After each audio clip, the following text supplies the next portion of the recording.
Bacteria are microscopic, which means they are so small that they have to be seen through a microscope. Microscopes are optical devices that magnify the image of bacteria several times. The bright field or compound microscope can magnify the image up to 1,000 times. Bacteria vary in their size. Some bacteria are so tiny that they are difficult to be seen even under microscopes, but most bacteria can be seen readily. The sizes of bacteria are measured in micrometers. 1 micrometer is 1,000th of a millimeter. Let me help you understand it. Staphylococcus, a common bacterium, is just 1 micrometer wide. But when its image is multiplied by 1,000 times, it appears 1 millimeter to our eyes.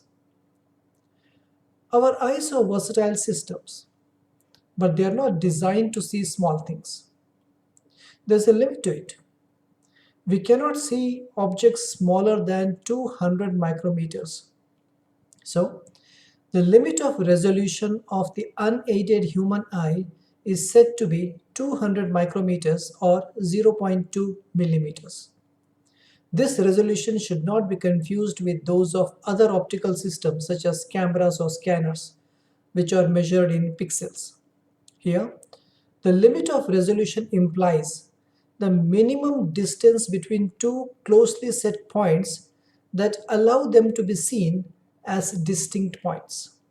If that distance is reduced further, the two objects would appear as one.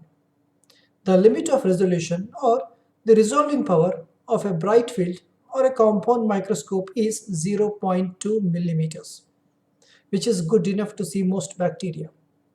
However, it is not good enough to see viruses, which are said to be ultra microscopic. They have to be seen through an electron microscope. This is because of the limitations set by the wavelength of the light in the visible spectrum. With the help of a powerful lenses, it is possible to increase the magnification beyond 1,000 times. But such a magnification produces an image that we can't see. It is called empty magnification. Therefore, the useful magnification of a typical microscope is 1,000 times. Magnification can, however, be increased by decreasing the wavelength of the light. The wavelength of the light in the visible spectrum ranges from 400 to 760 nanometers. Ultraviolet rays have shorter wavelengths. They range from 100 to 400 nanometers. Using ultraviolet light as a source of illumination in some specialized optical systems, the limit of resolution can be lowered to 0.1 micrometers. But such microscopes are not required for normal usage. By using electron beams, which have a wavelength of 0.000004 micrometers or 0.004 nanometers, the resolving power can be lowered to 0.024 nanometers. However, the practical resolution of most such systems is 1 nanometer. So, the useful magnification of an electron microscope can be calculated by dividing the resolution of the human eye, which is 200 micrometers, by the resolution of electron microscope, which is 1 nanometer. This gives a value of 200,000 or 0.2 million. So, an electron microscope can magnify an image by 0.2 million times. Because of the cost involved and its limited use in general applications, electron microscopes are used mostly for research.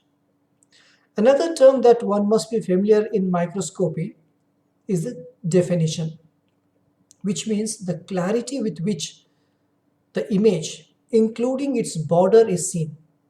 Optical lenses with poor definition produce a blurred image.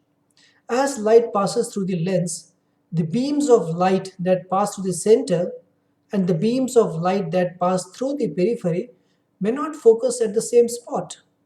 Therefore, The center part of the image appears focused, whereas the peripheral part appears blurred. This is called spherical aberration. As the light passes through lenses, it undergoes diffraction into component lights of the visible spectrum. This is called chromatic aberration. These aberrations are usually corrected in microscopes. In a typical microscope, the magnification occurs at two stages. First, at the objective lenses, and then at the level of eyepieces. A microscope generally has four objectives with magnifications of 5, 10, 40, and 100 times, whereas the magnification of an eyepiece is 10 times. The magnification of a microscope depends on the objective lens being used. With the objective lens of least magnification, it is 50 times, and with the objective lens of the highest magnification, it is 1,000 times. The magnification of the objective lens is multiplied by that of the eyepiece to obtain the final magnification. Commonly, a microscope is used to see bacterial morphology, that is, the shape and arrangement. In certain cases, their structures or appendages can also be seen. In diagnostic microbiology, these appearances help to identify bacteria. It also helps the microscopist to know the type, distribution, and count of bacteria in a sample. Thank you.